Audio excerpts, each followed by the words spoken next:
皆さんこんにちは、シオネルです。今回は成田空港から約3時間半、ユナイテッド航空に乗って常夏の島グアムに初めて行きます。3泊4日どんな旅になるか、行ってきます。成田空港までは成田エクスプレスで向かいます。いつも空港に行くときはスカイライナーとどちらで行くか迷っちゃうんですけど、成田エクスプレスはチケレス割 35% があったので、スカイライナーよりも安くてこっちを選びました。あとスカイライナーの方が特急の乗車時間が短いので、もっと乗りたいのにと思ってしまいます。早いのはメリットでしかないので難しいところです。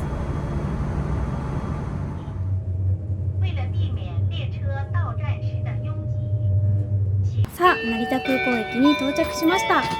久しぶりの国際線、不安なので3時間前には空港に着くように移動しています。今回はユナイテッド航空を使ってグアムまで行きます。第1ターミナルの南ウィングから出発です。グアムまでの直行便というと JAL かユナイテッド航空かのどちらかかなと私は思っているんですけど、基本的にはユナイテッド航空の方が安いので JAL はセールなどを狙って買うのがいいのかなと思います。チェックインと保安検査も無事に終えてマクドナルドで時間を潰します。チェックインは日本語で話しかけてくださったので問題なくできました。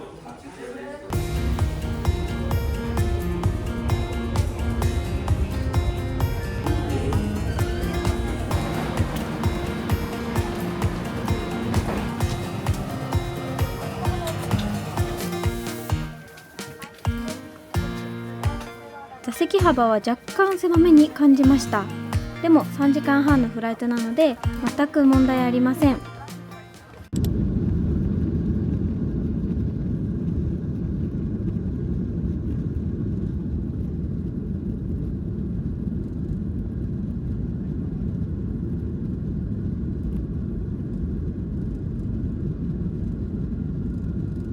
今日は曇りなので雲を抜けた後が楽しみですね。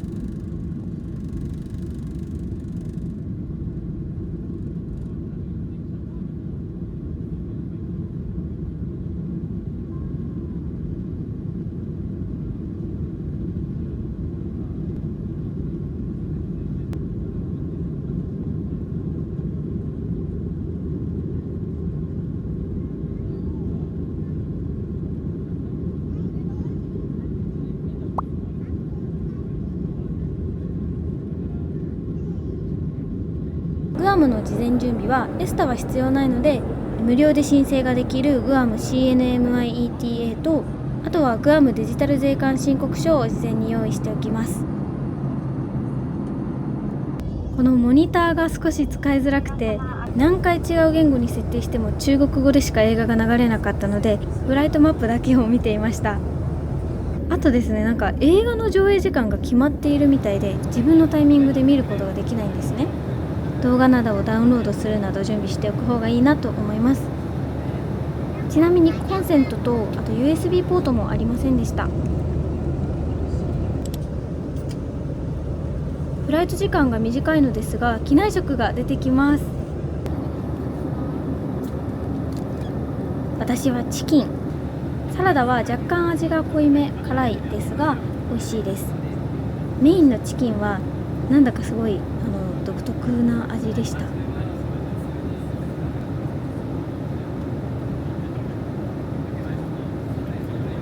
機内食の後はコーヒーも持ってきてくれました。ユナイテッド航空は去年から羽田から深夜に出発する直行便も飛んでいるので、より気軽にグアムに行けますよね。時差は1時間で日本の方が遅いです。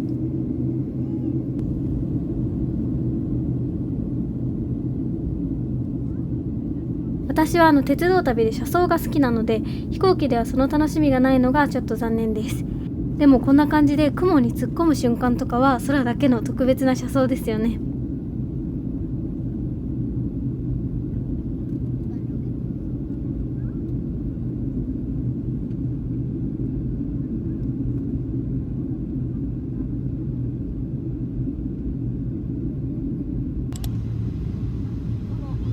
グアムの大地が見えてきました。あっという間に到着です。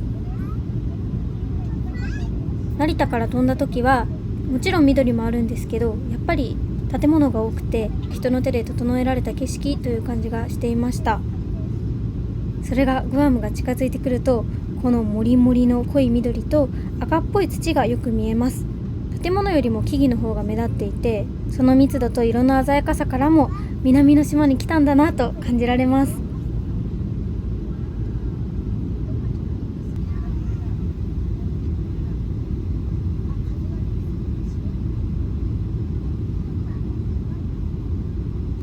空からの風景はジオラマに見えて、ここに鉄道が走っていればもっと面白いなと思います。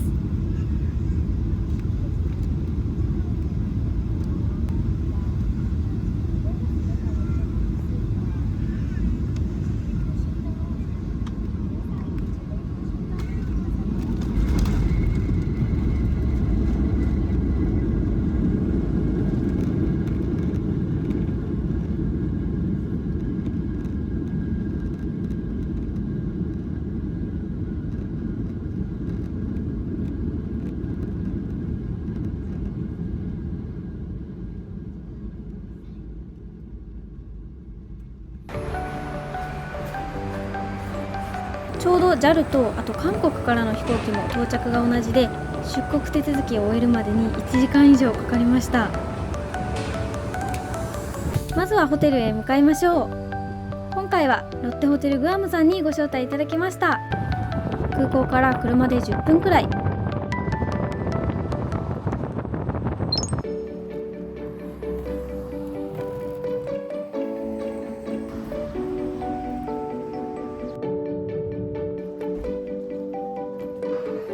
チェックインを済ませて早速お部屋に向かいます。タワーウィング18階。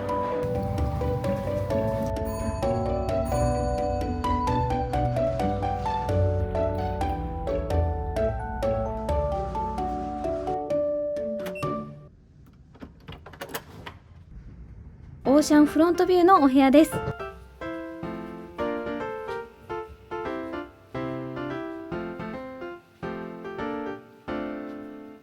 窓から見える絶景にもう大興奮です。洗面所もとっても綺麗で、西洋風なのでバスタブとシャワーが別々にあります。歯ブラシにシャンプーリンス、ボディーソープなどアメニティも充実。全部ガラス張りなのが慣れないのでびっくりします。お手洗いの前にシャワールームがあります。ポットや冷蔵庫もあって、ウェルカムドリンクでなんとワインとマカロンがありました。ホテル内には24時間使えるジムや無料のランドリールームもあります。有料でキッズルームもあるので、家族連れの方も安心して利用できますね。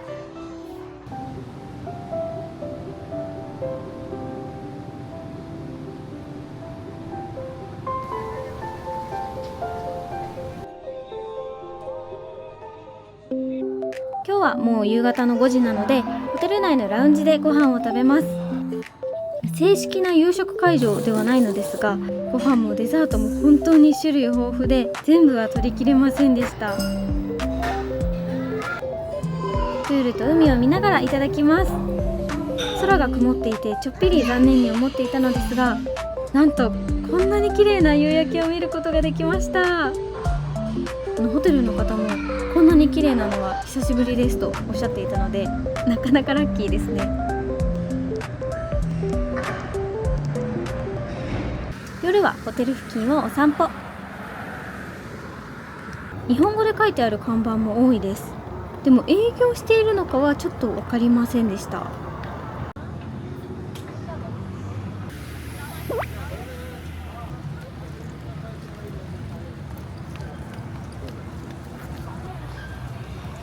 有名なコンビニの ABC ストアとご飯屋さんもいくつか入っている施設がすぐ近くにあって、多分社員旅行なんですかね。日本人の方がたくさんいらっしゃいました。その隣には高田遊園地、ここも日本語で書いてありますね。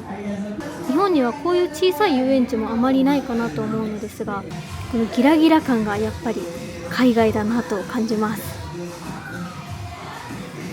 では明日は朝からプールに入る予定なので、おやすみなさい。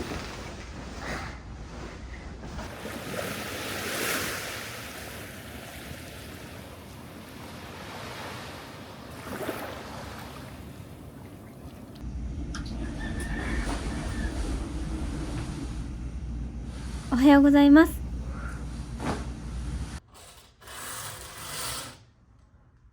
でもあっち晴れてる。おはようございます。まずは朝のビュッフェから。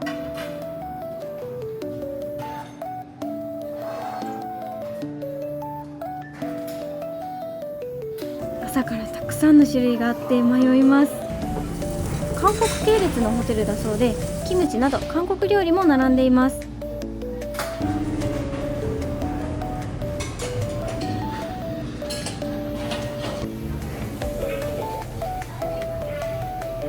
パンケーキにはたっぷりの生クリームをのせて、久しぶりにコーンフレークを食べました。アメリカ感をやっぱり味わいたかったので。では早速水着に着替えて、インフィニティプールです。すっごく綺麗ですよね。グアムは朝から暑いのでプールがとっても気持ちいいです。海を見ながら泳げるのが本当に最高でした。プールからは海にもすぐ出られちゃいます。エメラルドグリーンの綺麗な海。監視員さんのいない海で泳ぐのはなんだか緊張しちゃいました。ホテルに入っているスターバックスで飲み物とマカロンを買ってきました。暑かったのでね、ちょっと買いすぎちゃいました。海にはレンタル屋さんもあります。ホテル宿泊者は 10% オフで利用できるそうです。私はサップを、海の上をスイスイ行く感覚を楽しんだり、魚を追いかけたり、かなり楽しむことができました。少しお部屋で休憩して、大型ショッピングセンターのマイクロネシアモールに来ました。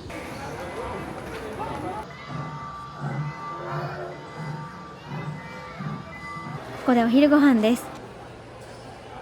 多分地元の学生であろう子どもたちがたくさん並んでいたので、こちらのお店にします。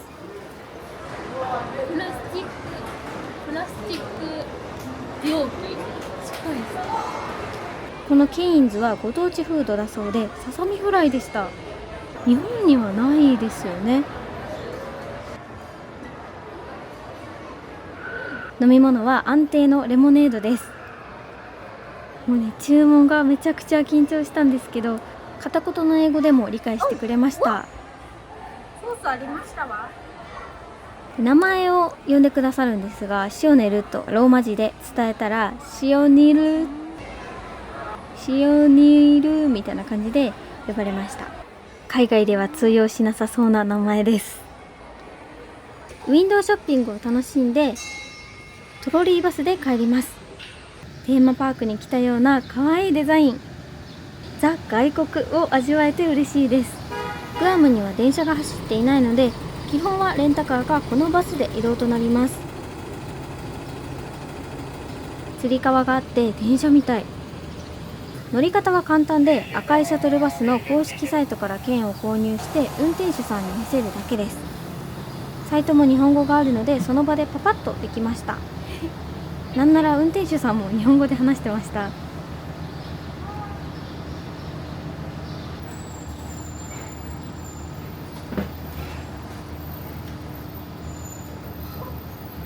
えげつない顔で失礼しました。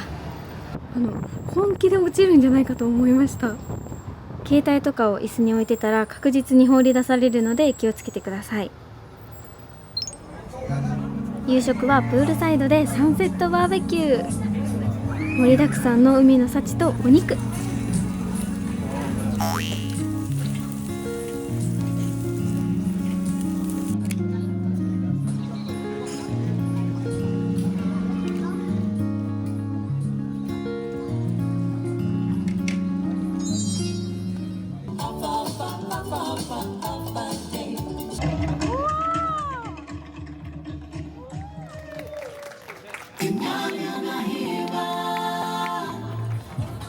空の変化を楽しみながら水の音を聞きながらの食事はいつも以上に美味しく感じます。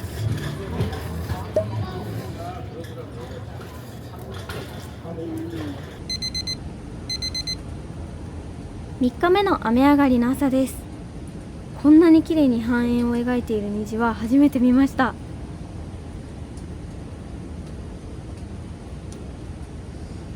ホテル前のビーチを散歩。今は6時なんですけど、朝から泳いでいるおじいさんもいました。今日は一日観光に出かけます。バスで一番早いのが9時40分で待てなかったので、目的地まで40分歩くことにしました。ホテルから歩いてすぐのところがダウンタウンで、多分銀座みたいな感じでブランドのお店とかご飯屋さんもたくさん並んでいます。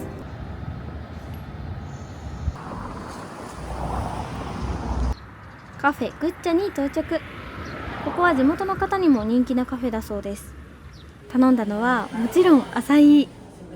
本場の味を確かめたかったので、事前に日本でアサイーを食べてから来ました。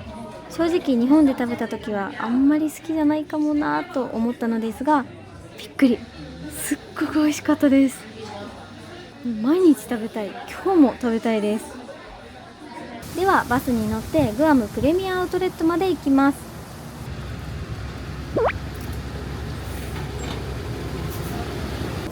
グアムといえば日本人に人気の観光地というイメージでしたが、最近は円安などでかなり旅行者数としては減っていると聞いていました。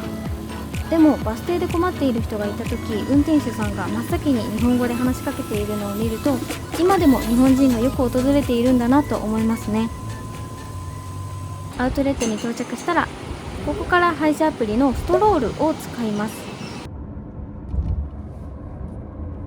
おそらくパンデミックの影響などもあると思うのですが、バスが基本アウトレットから昨日行ったマイクロネシアモールの間でしか走ってないんですね。その先の観光スポットに行くバスなどは廃止となってしまっています。なのでレンタカーがないといけないです。でも最近はストロールがかなり普及しているみたいで、すぐに配車できました。目的地もアプリで指定するので安心です。車で10分、ハガニアの街とタモン湾の絶景を一望できます。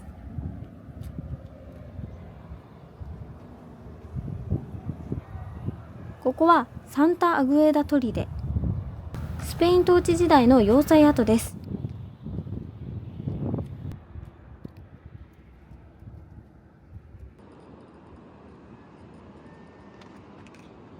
歩いて坂を下ってラッテストーン公園に来ました。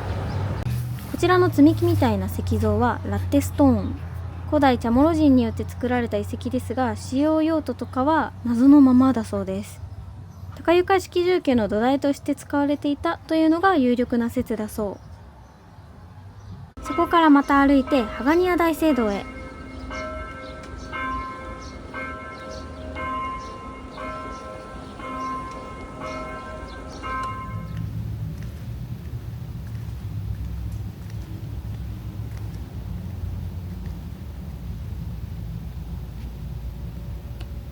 ストロールでアウトレットまで戻ってきて、ちょっと買い物した後、バスでホテルまで戻ります。ストロールが10分の道を往復6000円だったので、結構大きな出費になりました。本当は他の観光地にも行こうと思ったんですけど、ドルで言うと20ドルぐらいだったので、円高だったらもうちょっと使えるかな。夕飯までの時間、海でお魚さんと戯れて、最後の夜はビュッフェです。いろんなアレンジの寿司や山盛りのカニ、野菜もお肉もお魚もたくさん揃っていてパレード状態。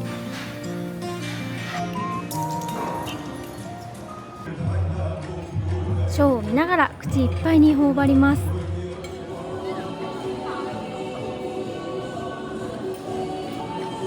普段は食べない味付けや料理が多いので楽しいです。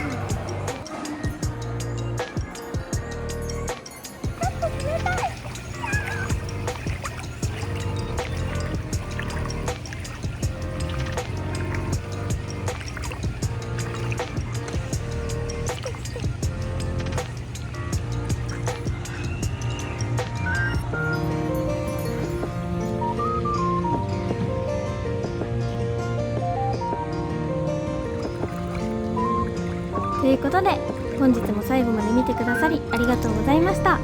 よかったら高評価とチャンネル登録よろしくお願いします。またねー。